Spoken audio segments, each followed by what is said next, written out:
नमस्कार दोस्तों, मैं धर्म जी। आप लोगों को मेरे चैनल में स्वागत है। अगर आप लोग मेरे चैनल में नए हैं तो कृपया मेरे चैनल को सब्सक्राइबर एवं बेल आइकन घंटा जरूर दबा देना। तो चलिए दोस्तों, कहानी की शुरुआत करते हैं। आज की कहानी मध्य प्रदेश के रीवा शहर से है। तारीख 4 अक्टूबर 2021। यह वही दिन था जब तकरीबन 22 साल का एक नौजवान विकास गिरी अपने घर से निकला और फिर गायब हो गया। घर वालों को वह किसी काम से बाहर जाने के बाद कहकर निकला था, लेकिन इसके बाद फिर उसका कोई पता नहीं चला।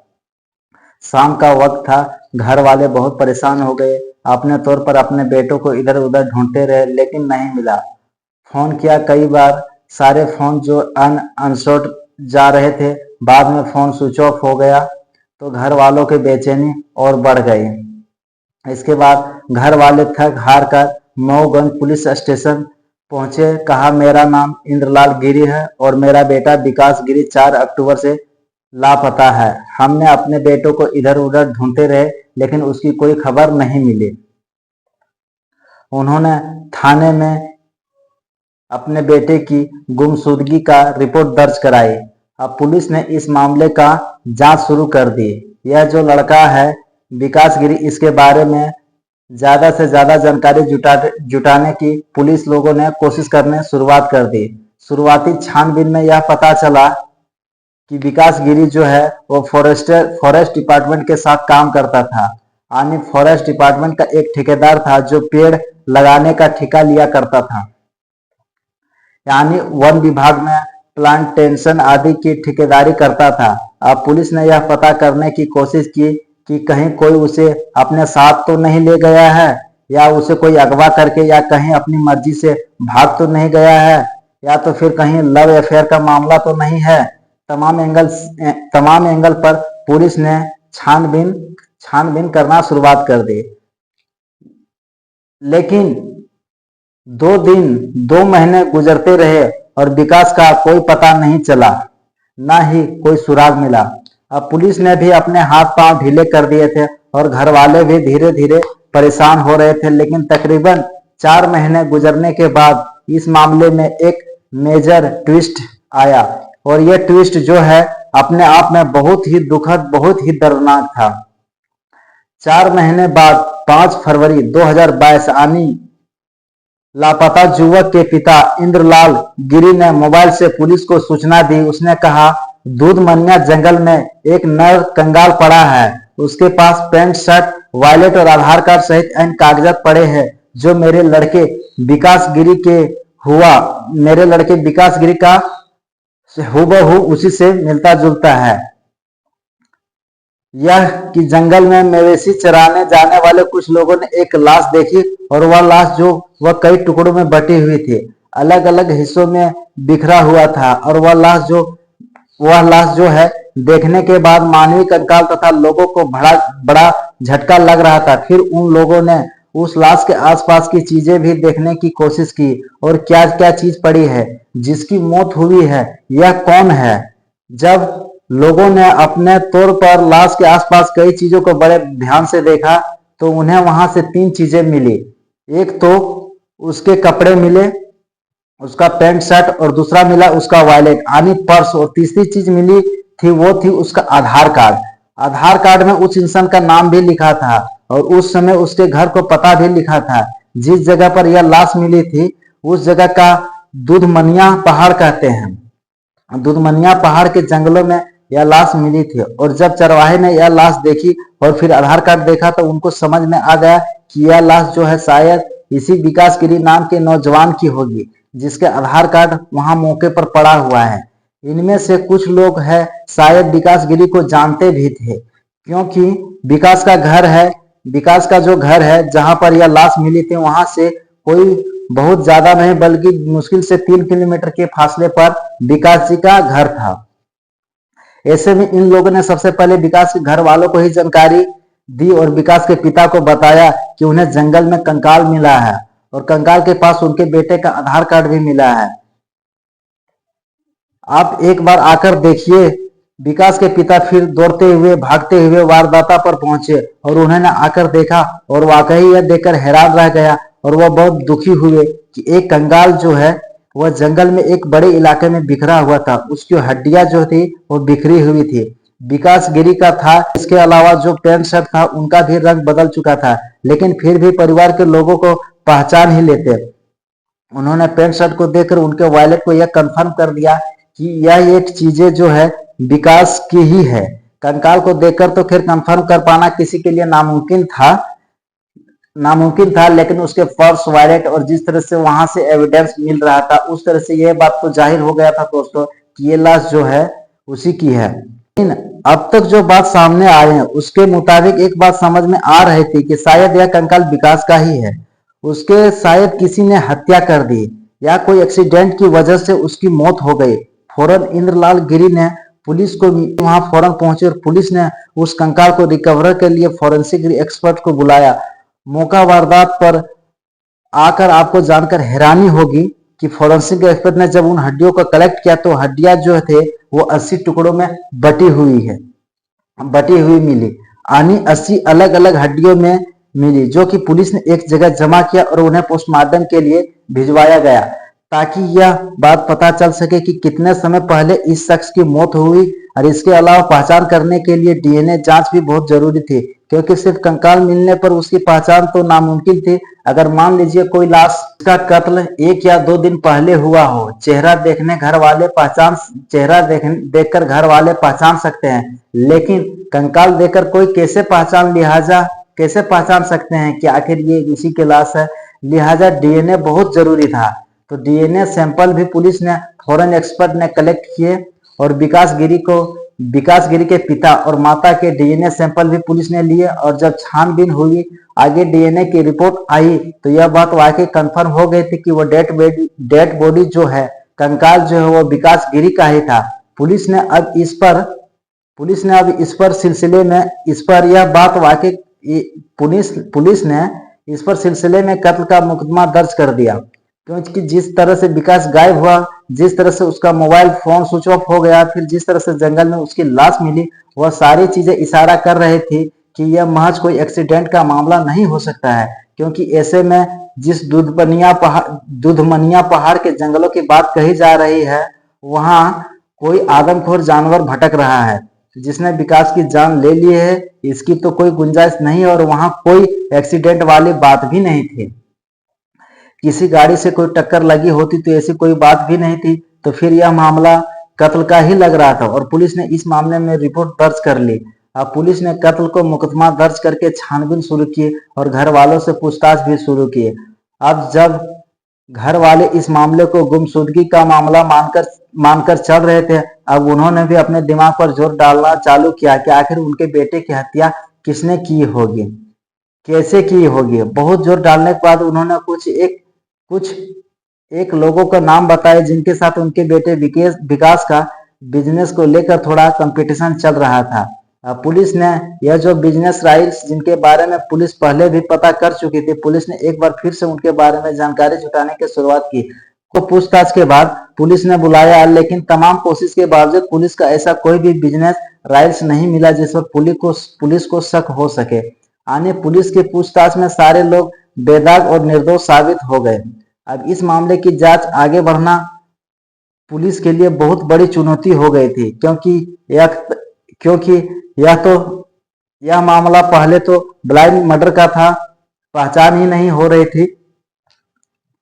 बाद में चलो पहचान हो गई, लेकिन अब ना तो मर्डर का तो ना मर्डर का नेगेटिव, ना दुश्मनी का, ना ही और किसी रंजिश का कोई पता चला। तो पुलिस ने अब मुखबिर को मदद लेने का फैसला किया और मुखबिर को उन्होंने एक्टिव कर दिया। पुलिस ने उनसे कहा कि जरा इसके बारे में पता लगाओ कि विकास गिरी किससे ज्यादा मिलता जुलता था, वो लास्ट टाइम किसके साथ दिखाई दिया। विकास गिरी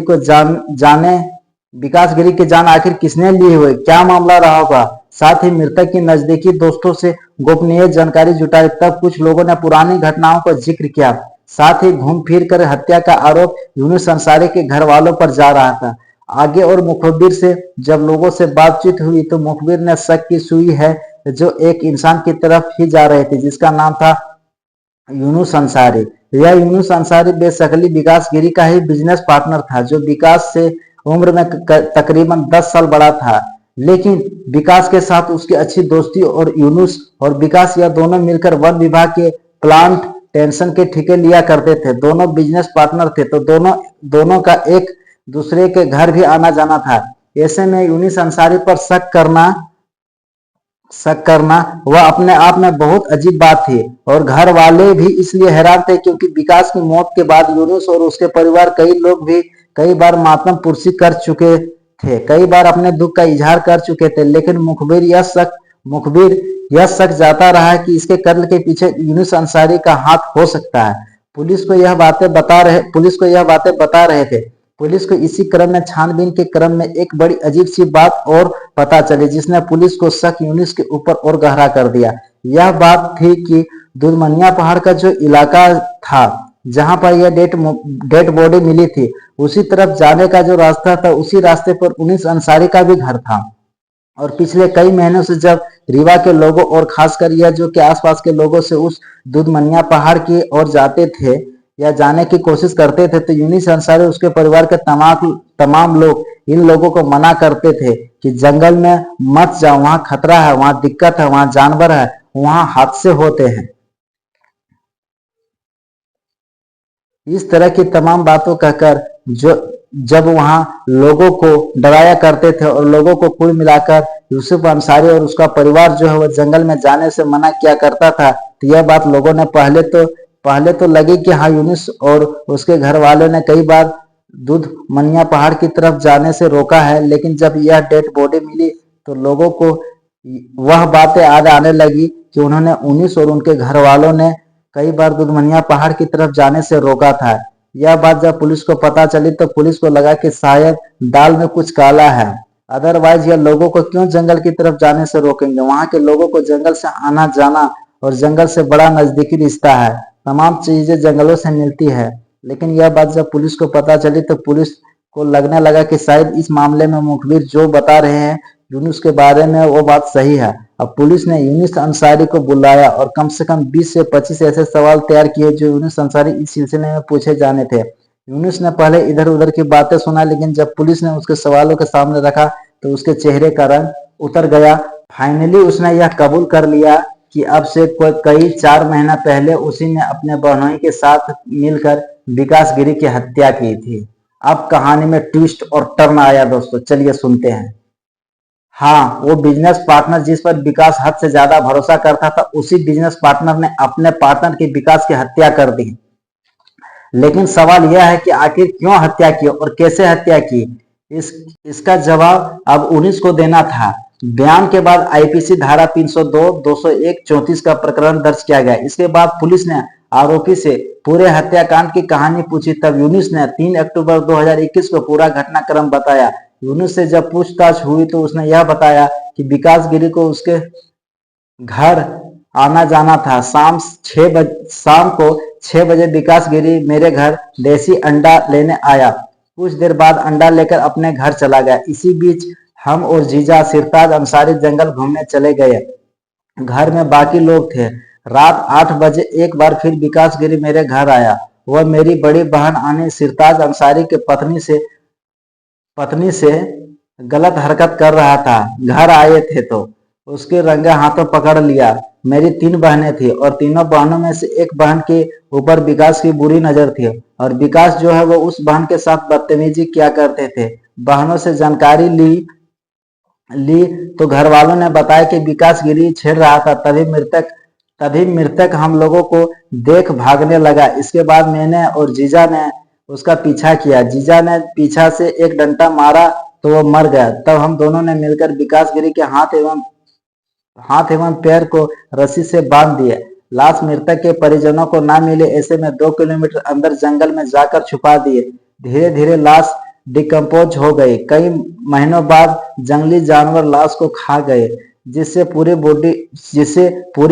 बॉडी का हड्डी के रूप में बिखर गया। पूछताछ में यह तो पता चला कि यूनुस अंसारी ने जीजा सिरताज मोहब्बत के साथ मिलकर विकास को रास्ते से हटाने की साजिश रची, लेकिन जंगल में इन्होंने वह लाश फेंक दी, जिसके बाद वह जंगल में पड़ रही सड़ती रहे।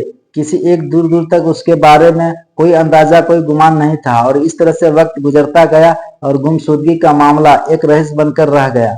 लेकिन 4 महीने बाद जब अंसारी परिवार को मना करने और टोकने के बावजूद कुछ लोग दुधमनिया पहाड़ की तरफ आगे चले गए और उन्होंने जाकर कंकाल देखा और वह आधार कार्ड और दूसरी चीजें देखी, तो विकास की मौत के बारे में लोगों को पता चला।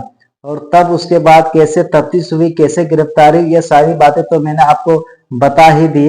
लेकिन यह तो यूनुस अंसारी का कबूलनामा था और उसका पक्ष था। अगर पुलिस को तफ्तीश की बात करें तो पुलिस की तफ्तीश में यह बात सामने आई है कि विकास गिरी का यूनुस अंसारी की एक बहन के साथ मित्रता थी, दोस्ती थी। आप उसे अफेयर कहे या फिर उसे लव कहे, दोनों में एक तरफ से प्यार ही था। लेकिन तो कोई एक तरफा मामला नहीं था, बल्कि बहन के साथ साथ उसकी नजदीकी थी और इसी नजदीकी की वजह से विकास और यूनुस और उसके परिवार के लोग रास्ते से हटाना चाहते थे। उन्होंने यह तय किया कि वह विकास की हत्या कर देंगे, तो कुल मिलाकर अपने बहन की प्रेमी की हत्या करने की उन्होंने साजिश रची और उसी साजिश के तहत उन्होंने विकास को गला घोंटकर हत्या कर दी। पुलिस पूछताछ में यूनुस अंसारी ने पुलिस को एक तरफा मामला बताया। विकास गिरी ही पूरा बुरा इंसान था, उसने मेरे बहन पर बुरी नजर थी, उसने ऐसा कहा था। अपनी बहन की इज्जत खराब ना हो इसलिए उसने शादीशुदा बहन के साथ विकास का अफेयर की बात को छुपाया। उसको हम लोग गलत भी नहीं बोल सकते हैं। पुलिस को यूनुस अंसारी से बहुत पहले पूछताछ करनी चाहिए था और ऐसी पूछताछ करनी चाहिए था कि जिससे मामले का खुलासा होता। जिनसे पुलिस ने इतने दिनों के बाद पूछताछ की और जिन मुखबिर से पुलिस ने इतने दिनों के बाद इनपुट लिए, अगर उन्हें मुखबिर से पुलिस ने पहले ही पूछा होता तो शायद इस हानि का खुलासा हो गया होता। लेकिन पुलिस ने डिले किया, जिसकी वजह से इस मामले का खुलासा भी देर से हुआ, जिस वजह से लाश धीरे धीरे डिकम्पोज हो गई और जंगली जानवरों द्वारा खा ली गई, जिससे केवल हड्डियां बची रह गई। पुलिस ने यूनुस और सिरताज को गिरफ्तार कर लिया और उनके खिलाफ आईपीसी धारा 302 हत्या और 201 सबूत मिटाने और 34 साझा इरादे के तहत मामला दर्ज किया। पूछताछ के दौरान पुलिस ने यह भी पाया कि विकास और यूनुस की बहन के बीच नजदीकी एक तरफा नहीं थी, बल्कि दोनों के बीच अफेयर था। यह जानकर यूनुस और उसके परिवार को नागवार गुजरी और उन्होंने इसे खत्म करने के लिए हत्या की योजना बनाई। इस पूरी घटना ने रीवा शहर को हिलाकर रख दिया। लोगों ने महसूस किया कि व्यक्तिगत रंजिशें और सामाजिक दबाव कितनी गंभीर घटनाओं को जन्म दे सकते हैं। यह कहानी एक दुखद उदाहरण की है, कैसे गलतफहमी और नफरत किसी की जान ले सकती है। अंततः पुलिस की मेहनत और मुखबिर की मदद से सच्चाई सामने आई और दोषियों को सजा मिली। इस घटना ने एक बार फिर साबित किया कि चाहे जितने भी कोशिश कर ली जाए, सच्चाई छिप नहीं सकती है और न्याय हमेशा अपने रास्ते पर आता है। अगर यूनुस और सिरताज पर लगे आरोप अदालत में साबित हो जाते हैं तो उन्हें भारतीय दंड संहिता के तहत कठोर सजा मिल सकती थी, जिसमें संभावित रूप से मृत्यु दंड या आजीवन कारावास भी शामिल है। इसके अतिरिक्त सबूत मिटाने और साझा इरादे के तहत उन्हें भी सजा भुगतनी पड़ सकती थी। फैसला अदालत के सामने पेश किए सबूतों और तर्कों पर निर्भर करेगा। कोर्ट भी अभियोजन पक्ष को यह साबित करना होगा कि यूनुस और सिरताज ने विकास गिरी की हत्या की और सबूत मिटाने की कोशिश की। दोष सिद्ध होने धाराओं के तहत सजा दी जाएगी। आज की कहानी आपको कैसी लगी हमारे कमेंट बॉक्स में जरूर लिखिए।